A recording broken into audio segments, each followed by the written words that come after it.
Waktu itu buku yang diberikan kepada saya itu buku yang berjudul Menjadi Manajer Investasi Bagi Diri Sendiri. Ya saya berpikirnya simpel Mbak Glenda, waktu itu kan sudah pegang uang 5 bio ya. Saya berpikir kalau 5 bio ini kita nggak usah harap banyak-banyak. Saya nggak pernah membayangkan $1 juta pertama saya tercapai di situ Mbak Glenda.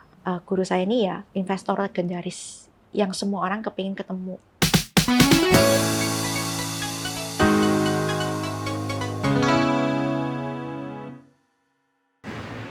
Halo, Cek Maria. Halo Glenda. Apa kabar? Baik. Baik juga, terima kasih banyak udah mau datang Iya. ke kita ya, Ci ya.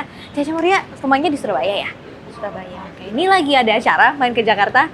Ada meeting dengan Sekalian mampir ke Kinda ya? Iya. Oke, yaudah langsung aja kita masuk ke Ci ya? Oke.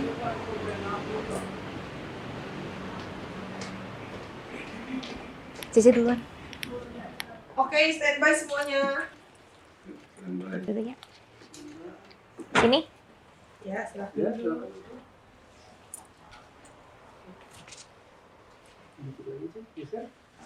Oke. Mana? Masukkan. Set. Oke, set. In 3, 2, 1, action. More than just a hidden gem, welcome back to Hidden Masters bersama saya Ardina Glenda. Please welcome Maria Chandra. Cece, makasih udah mau main kesini. Sama-sama Glenda. Cek Maria mungkin belum banyak yang kenal nih ya, tapi Cek Maria ini yang aku dengar itu sukses nih kisahnya dalam investasi. Boleh nanti dibagi ceritanya ya Cek ya? Iya. Oke, nah Cek Maria boleh cerita dulu dong sekarang kesibukan sehari-harinya Cek Maria ini ngapain aja sih? Saat ini kesibukan saya bekerja sebagai branch manager di MNC Sekuritas di Surabaya, cabang Posa. Oke, nah Cek Maria nih kayaknya ceritanya menarik nih akhirnya bisa terjun ke dunia pasar modal. Sebelum itu boleh cerita nggak sih Ci, untuk pendidikan sendiri Cek Maria nih dulu apakah berhubungan juga dengan finance? Sangat berhubungan. Hmm. Saya dulu sekolahnya di Universitas Surabaya, ya, sarjana ekonomi, jurusannya akuntansi. Jadi memang sebenarnya berhubungan. Berhubungan dengan saham. Oke, kemudian berkarir nih Cek. Waktu itu saya tidak terpikir untuk berkarir di saham ya. Oh justru enggak? Enggak. Jadi waktu itu karena saya sekolahnya akuntansi, jadi saya sangat idealis ya. Jadi saya ingin menjadi seorang akuntan. Awalnya begitu. Namun ketika melamar pekerjaan, saya nggak pernah diterima di kantor akuntan. Nah, pekerjaan pertama saya diterima di sebuah perusahaan properti besar ya, Pakuwon Jati waktu itu. Justru nggak ada hubungannya Nggak sama ada. banking atau keuangan gitu ya Nggak Ci ya? ada. Oke. Lalu saya bekerja di Pakuwon selama 1 tahun. Disitulah saya merasakan pergolakan batin ya, bahwa saya merasa nggak cocok dengan bidang saya. Nah, di saat itulah saya mulai melamar pekerjaan. Pertama kali saya diterima sebagai customer service di Bank Lipo ya, namanya Lipo Bank. Sebenarnya itu bukan keinginan saya, namun melihat penawaran dari salary-nya, ya saya merasa ini kebutuhan saya bisa terpenuhi. Waktu itu salary-nya melipat 3 kali dibandingkan pekerjaan sebelumnya. Nah, saya juga punya beban untuk memberikan pendidikan kepada adik saya waktu itu ya. Jadi concernnya yang tadi pertama kepingin bekerja sesuai bidangnya berubah menjadi tujuannya adalah mendapatkan uang. Nah, setelah menjalani 6 bulan sebagai customer service, saya menghadap atasan saya bahwa saya masih tetap ingin sebagai analis karena saya merasa kompetensi saya di akuntansi itu tidak terpakai kalau saya bekerja sebagai customer service. Namun atasan saya mengatakan bahwa tidak ada lowongan sebagai analis kredit saat ini penuh. Kalau memang mau untuk ilmunya terpakai, saya ditempatkan sebagai marketing bank. Dan saat itu sebutannya adalah relationship officer yang tugasnya adalah menjual produk-produk bank seperti deposito, reksadana saham, forex gitu ya, dan berbagai macam produk bank yang lainnya. Nah, saya menerima tantangan itu dan di saat itulah awal mula saya harus berkenalan dengan istilah yang bernama saham. Karena di situ saya mendapat tugas untuk menjual reksadana saham. Nah, di saat yang bersamaan itu teman sekerja saya mengusulkan kepada saya untuk belajar kepada seseorang teman kerja saya di tempat saya bekerja. Dan disitulah teman saya ini memberi banyak pembelajaran tentang saham dan memberikan buku-buku yang sangat membantu dalam pembelajaran saya ya. Waktu itu buku yang diberikan kepada saya itu buku yang berjudul Menjadi Manajer Investasi Bagi Diri Sendiri. Jadi akhirnya mengenal saham. Di tahun 2008 mengalami krisis subprime mortgage. Jadi semua instrumen keuangan termasuk saham, obligasi turun semuanya dan turunnya hingga 50%. Nah, di saat itu memang saya juga selain menjual saya juga berinvestasi, Mbak Glenda. Tapi ya namanya gajinya nggak besar ya mulai coba-coba gitu ya. Nah, saya juga mengalami yang namanya kerugian investasi di reksadana saham hingga 40% di saat tahun 2008. Nah, di tahun 2008 itu juga bank tempat saya bekerja sedang berbenah untuk melakukan merger dengan Bank Niaga. Karena Bank Lipo kan waktu itu diakuisisi oleh Kasana Bank ya dari Malaysia dan satu owner dengan Bank Niaga. Nah, akhirnya saya mendapat penawaran untuk bekerja di suatu bank yang lain yaitu Bank Permata. Itu di tahun 2008.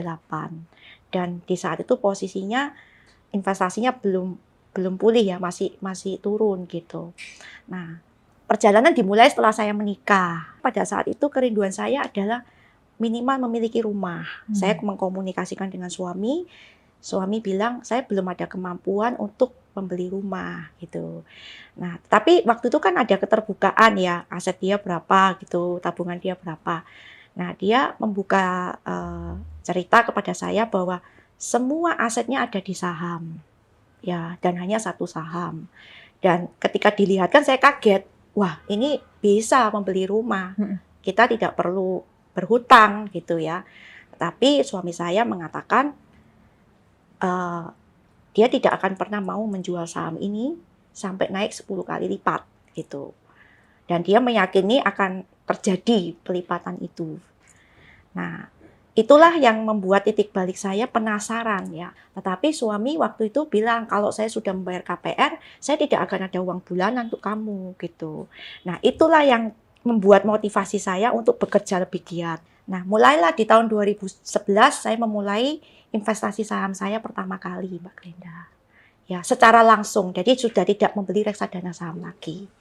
Nah, saham yang saya beli itu bukan tanya suami, tanya siapa, tapi atas rekomendasi teman. Dan waktu itu saya ketemu teman yang sekaligus atasan saya, dia memberikan satu saham, boleh nggak disebutin? Boleh, silakan. Disclaimer on. Iya. Udah lewat kan? Sahamnya sudah nggak ada. Ya, jadi saham pertama kali saya itu Borneo. Ya, jadi saya membelinya itu dalam kondisi tidak tahu, hanya mengandalkan informasi teman yang saya anggap pandai. Ya, saya membeli saham Borneo dengan harga 1.200 di tahun 2011. Dan itu ya bagi saya di level karyawan uang yang cukup lumayan. Dan waktu saya membeli pun saya nitip ya. Saya nitip pada teman. Bukan di akun sendiri. Bukan di akun sendiri. Karena waktu itu teman bilang, ribet nanti begini. Udah kamu titip aja, ntar sambil jalan kamu buka rekening sendiri. Nah, terus setelah 6 bulan saya membeli, kan saya memonitor harganya. Tidak pernah naik, Mbak. Malah turun ke angka 700. Nah, di saat itulah saya memberitahu kepada suami, bertanya gitu kan. Ini saham Borneo bagus nggak? Nah, waktu itu suami bilang, ya ini sih kurang, dia bilang gitu. Ya itu kan? jangka waktunya udah berapa lama? 6 bulan. 6 bulan. Dan suami langsung bilang, lebih baik kamu ganti saja atau cut loss gitu. Nah, karena turun saya udah nggak tahu tempat saya bertanya, terus saya juga tidak bisa menganalisa ya. Jadi saya memutuskan untuk mengikuti rekomendasi suami. Akhirnya saya cut loss di 2012. Oke, boleh tahu nggak jumlah cut loss itu berapa, Ci? Kalau boleh di-spill. Persentase ya. Persentase. Persentasenya dari 1.200 dijual ke 700. Lumayan seperti itu. Ya, hampir Dan 50% ya. Itu uang kerja yang menurut saya bonus 1 tahun saya kerja. Nyesek nggak waktu itu, Ci? Ada sih. Cuma ya karena udah terlanjur jadinya ya ya gimana Daripada gitu. makin dalam, Terima aja. ya Iya. udah dijual. Iya, saya merasa tenang ketika udah berkomunikasi sama suami saya yang saya anggap tuh guru saham saya gitu kan. Nah, pada saat itu saya membuka rekening RDN pertama saya di sebuah sekuritas ya. Saya telepon brokernya untuk memindahkan ke saham yang lain. Dan sampai hari ini saham itu saya nggak jual. Oh ya? Boleh di-spill nggak sih, Ci? Nanti bukan rekomendasi Bukan ya. rekomendasi. Sahamnya adalah Adira Finance. Oke. Sampai hari ini saya pegang, tapi harganya nggak naik ya. Cuma setiap tahun saya mendapat dividen. Ya, Jadi dividennya memang- udah melampaui harga beli saya. Oke. Seperti itu. Nah, kemudian di tahun 2012 saya mulai membuka rekening pertama kali saya, rekening online. Ya, waktu itu namanya Hot Daewoo. Jadi sebenarnya yang sekarang Mirai Asset ya. Itu rekening akun saham saya yang pertama kali untuk online. Setiap saya dapat uang, selalu saya masukkan ke sana, Mbak Glenda. Selalu, sampai saya nggak hitung udah berapa gitu ya. Saya melakukan trading yang menurut saya ya yang saya kuasain. Dan saat itu saya benar-benar berpatokan kepada fund manager di reksadana. Oke. Oh, jadi Karena kan sempat trading ya, Ci? Sempat Ya? trading ya kan. Jadi kayak saham-saham umum lah ya. Yang ada di fund flagship reksadana seperti Astra, BCA gitu ya. Saya melakukan Yang itu. blue chip lah ya. Iya, saya pikir wah saya bisa dapat tambahan uang gitu ya. Dan puji Tuhan dari tahun 2012, 13, 14 ya, itu menang terus sampai gede gitu ya. Nah, itu di tahun 2014 saya mencapai 1 miliar pertama saya. Oke, dari yang awalnya bisa dibilang hampir nol, Ci? Ya, kalau dibilang ada 5 juta, 10 juta disetorin. Nanti dapat komisi 20 juta, 30 juta disetorin. Ya, terus diputar gitu. Ya, dari aktif bekerja, disetorin, nanti ditradingin, dipindah-pindah gitu. Jadi 1 miliar pertama ya bisa dibilang dari saham lah, Ci? Dari gitu ya? saham, iya. Oke. Dari uangnya ya kombinasi, Mbak Glenda. Dari Top aktif up. bekerja, Dan dari dimasukin, return juga ya. ya. Dan saya melakukan aktif gitu loh, nggak diem gitu. Nanti kalau saham ini sudah untung 20%, saya pindahin ke saham yang saya rasa murah. Jadi cari terus ya, cari Ci, cari terus gitu. Ya, dan itu di saham-saham umum. Ya, yang boleh dibilang saham-saham yang tidak beresiko. Saya ngelihatnya kayak Astra, BCA, Semen Gresik kayak gitu. Nah, waktu itu kan suami membeli saham HMSP. Ya, waktu kondisi beli itu dia sudah beli sebelum kita menikah. 2005 di average 8.000 sampai 10.000. Dan setiap kali kita berdiskusi dia yakin ke 120.000 gitu loh. Cuma saya ini selalu mendebat, kapan saham itu naik? Dibeli nggak ada lotnya. Kapan gitu kan? Kamu jangan nggak percaya, ini labanya semakin naik. Nah, waktu itu masih manual banget ya, belum yang ada Android atau apa gitu. Jadi benar-benar ngelihat dari koran. Dan saya dulu kan bekerja di bank itu sebagai RM priority. Nah, pagi-pagi itu saya sudah pergi ke kantor, kan di situ ada 4 koran. Jadi ada Bisnis Indonesia, Investor Daily, Kompas, itu saya baca semua ya, termasuk market update-nya. Jadi saya terlatih untuk menganalisa makro. Waktu itu jurusnya seperti itu. Jadi kalau sektornya lagi bagus di properti, saya masuk saham properti. Di bank, saya masuk di bank gitu. Di tahun 2004, kira-kira 14 menuju 15, saya membeli saham yang dibeli suami saya, Mbak Glenda. Gitu. Karena dia bilang ini kayaknya sebentar lagi 100.000 gitu kan. Nah, saya beli cicil gitu sampai jadi banyak, udah nggak trading kan. Karena waktu itu saya sibuk, saya naik pangkat ya, jadi branch manager. Nah, ternyata harapan suami kan HMSP itu di go private gitu. Jadi kalau di go private harapannya harganya bisa naik 10 kali lipat dari harga pasar. Tapi ternyata ada corporate action yang lain. Jadi HMSP melakukan right issue untuk menambah kepemilikan publik sampai dengan 7,5%. Nah, jadi sahamnya dilepas di publik 7,5%, disitulah sahamnya terbang. Tiba-tiba saya punya average di sekitar 40.000, 50 sampai 60 lah ya, karena kan barangnya nggak ada. Nah, itu dalam waktu hampir 1 tahun mungkin ya, 2015 gitu, dia naik Mbak, jadi 100.000 gitu. Hampir kesampaian Iya. ya. Terus saya bilang sama suami, wah ini beneran 100.000 jual punya kamu. Belum, dia tetap bilang, lah kan 100.000 kenapa nggak dijual gitu kan. Nah akhirnya tak lama dia sempat mencapai 125.000, tapi kita nggak jual di 125 ya, dia agak turun dikit gitu ya. Kira-kira ya 100.000, 110 lah kita lepas. Nah di situ saya menjadi orang kaya mendadak, fresh ya, karyawan gitu ya. Saya merasa wah lumayan ini, udah mencapai 2 step ya waktu itu dari 1M menjadi 2 gitu. 2015 sampai dengan tahun 2018 akhirnya uang saya mencapai seperti gaji saya saat itu 10 tahun kerja. Dan saya merasa sudah cukup, udah saatnya saya fokus untuk di saham. Karena pada saat itu saya berpikir, kan saya mencoba untuk berinvestasi ini kepingin tahu lebih cepat mana saya bekerja aktif, meniti karir, penghasilannya dibandingkan sama saya berinvestasi saham. Ya, ketika tahun 2018 itu merubah paradigma berpikir saya. Ya, toh juga saya akan pensiun di usia 55. Nah, di saat itu usia saya masih 38 tahun.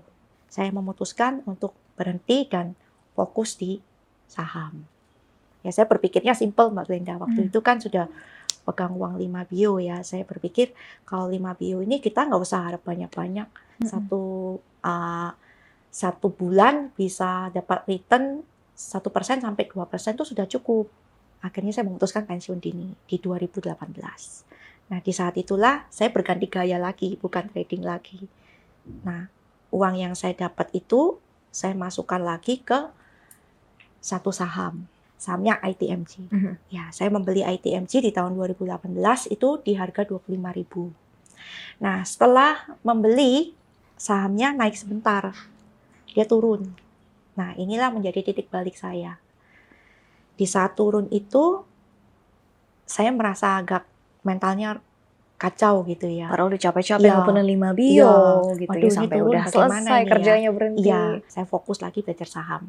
Nah, di tahun 2020 itu Mbak Glenda, hancur akhirnya. Karena pandemi? Iya, kena for sale. Karena kan ada berita 2 orang terinfeksi ya di Indonesia kan. Nah, pada saat itu IHSG, ARB berhari-hari. Nah, setiap hari saya di for sale. Tapi saya nggak ngelakuin apa-apa, cut loss juga enggak. Saya diam aja menyaksikan di for sale sampai paling bawah. Nah, sampai yang paling bawah itu, ya aset saya udah tinggal 10% gitu. 10%? Ya, di saat itulah saya melakukan cut loss sendiri. Nah, di situ saya kena mental udah. Saya stop, kemudian saya diem gitu. Cuma nggak berani ngomong sama suami. Waktu itu saya berdoa kepada Tuhan, Tuhan, apa maksud Tuhan tuh dalam hidup saya gitu kan. Kemudian di hati dan pikiran saya itu seperti ada yang berkata gitu, kan kamu tidak nol gitu.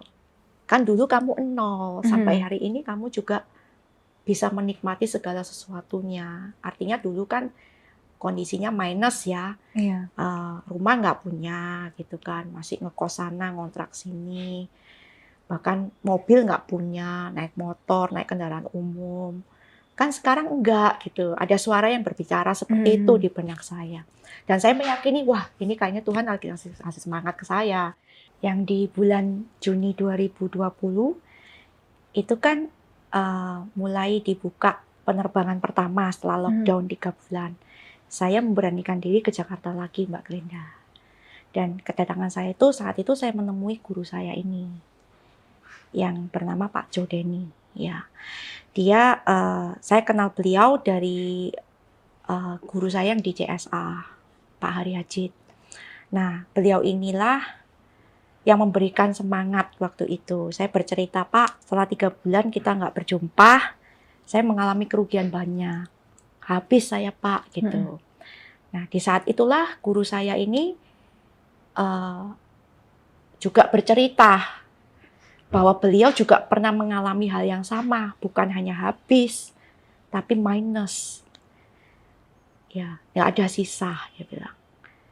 Kalau saya dianggap masih ada, gitu kan.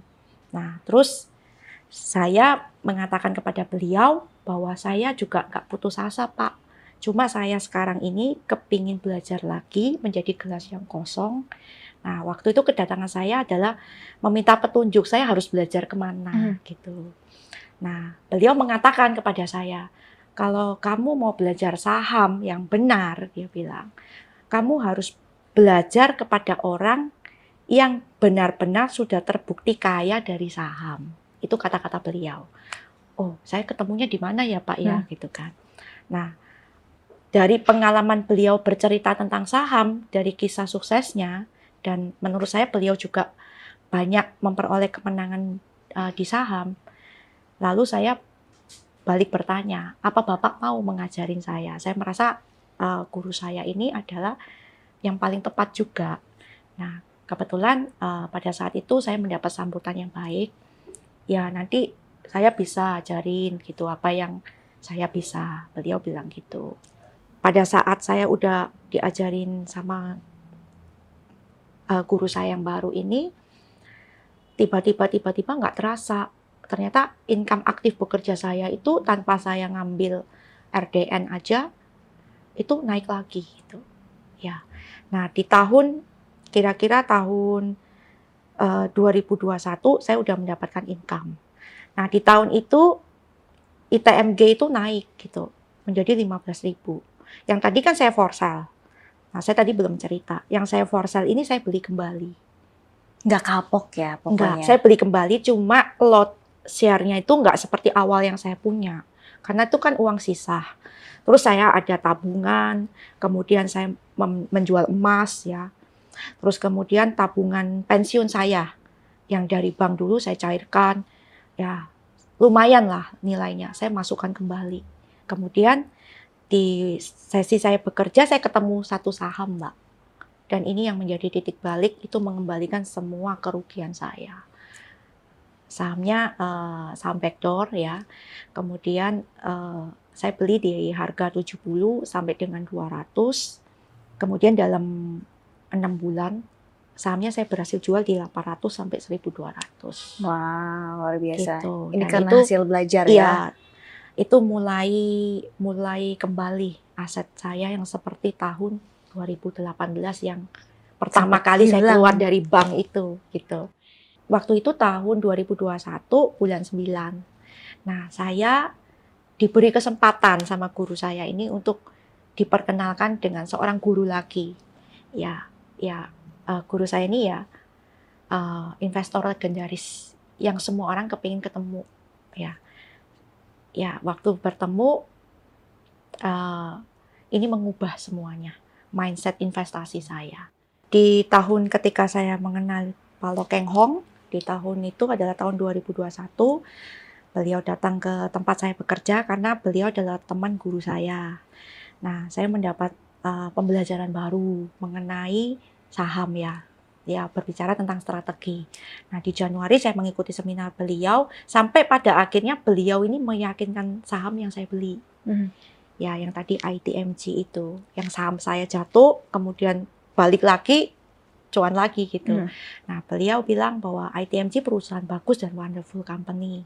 Nah, saya dapat satu ilmu yang saya nggak pernah dapatkan, Mbak, yaitu adalah dorong semua. Yang Warren Buffett bilang concentrate your portfolio. Jadi kalau ketemu satu saham yang bagus, kenapa kamu harus masuk saham yang lain? Nah, jadi saya mantap di situ. Di Januari 2022,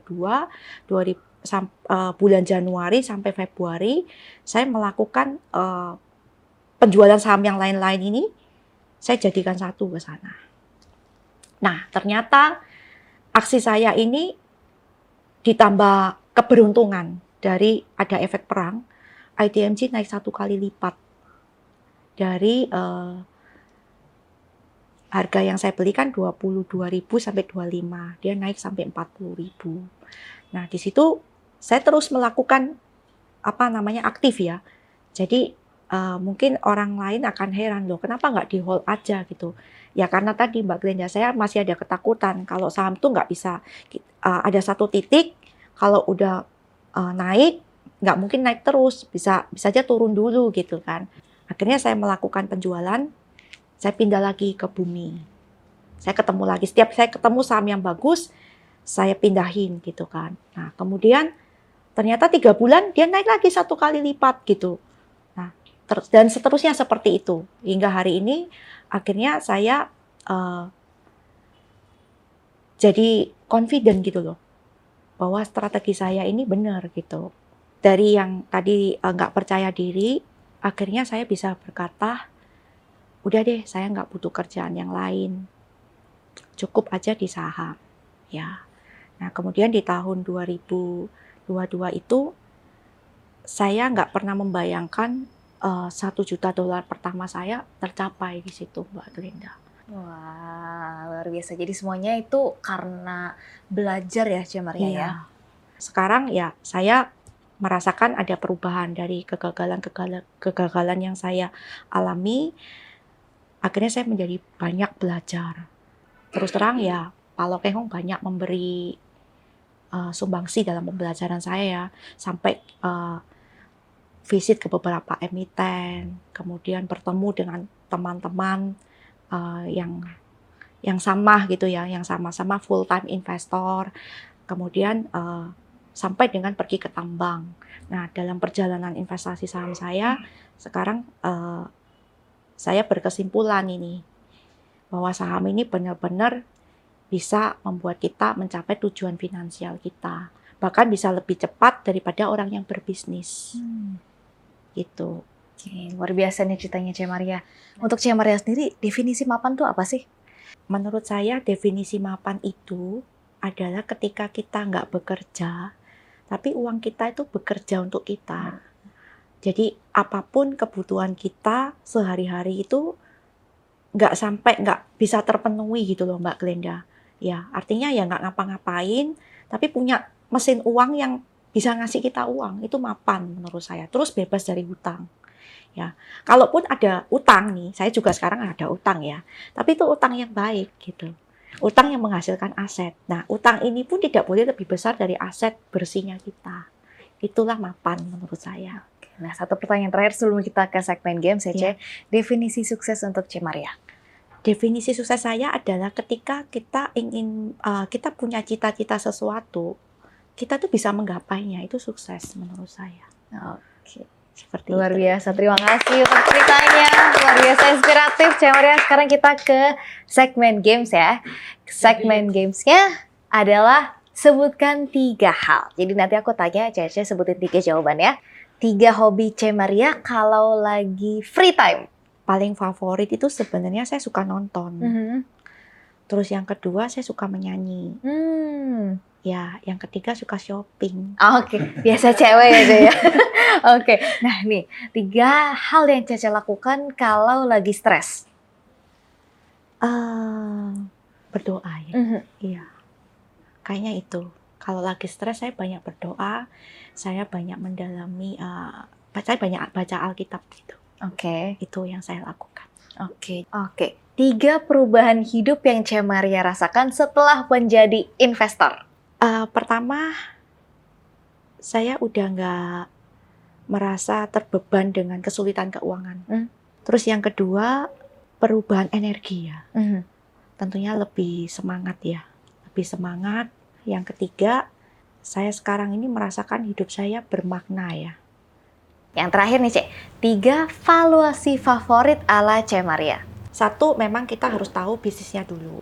Bisnis modelnya ya. Kedua itu saya ngelihat masa depan perusahaannya. Jadi saya melakukan strategi growth investing sih untuk saat ini ya. Terus yang ketiga, saya sangat concern dengan perusahaan yang cash-nya tuh besar, utangnya kecil. Untuk saat ini seperti itu. Oke, jadi sekalian jadi tips investasi ya untuk sahabat aset. Oke, terima kasih banyak Cik Maria sudah berbagi cerita di Hidden Master. Dan sahabat aset, itu dia tadi perbincangan kita bersama dengan Cik Maria Chandra. Kalau kamu suka sama episode kali ini, jangan lupa like, comment, dan juga share. Dan tentunya subscribe ke YouTube channel kita. The world is changing, so let's aim higher and bigger. Kita akan jumpa lagi di episode Hidden Masters berikutnya. Bye-bye! Definisi mapan itu berbeda untuk setiap orang. Ada mereka yang ingin terlihat mapan, dan memang mereka yang peduli masa depan. Aplikasi M-Stock hadir untuk mereka yang ingin jadi mapan. Perkuat kendali keuangan dengan produk investasi yang beragam. Dan pantau semua pergerakan dari satu aplikasi, baik bagi pemula maupun pemain lama. Saatnya jadi mapan bersama M-Stock dari Mirai Asset. Download aplikasinya sekarang.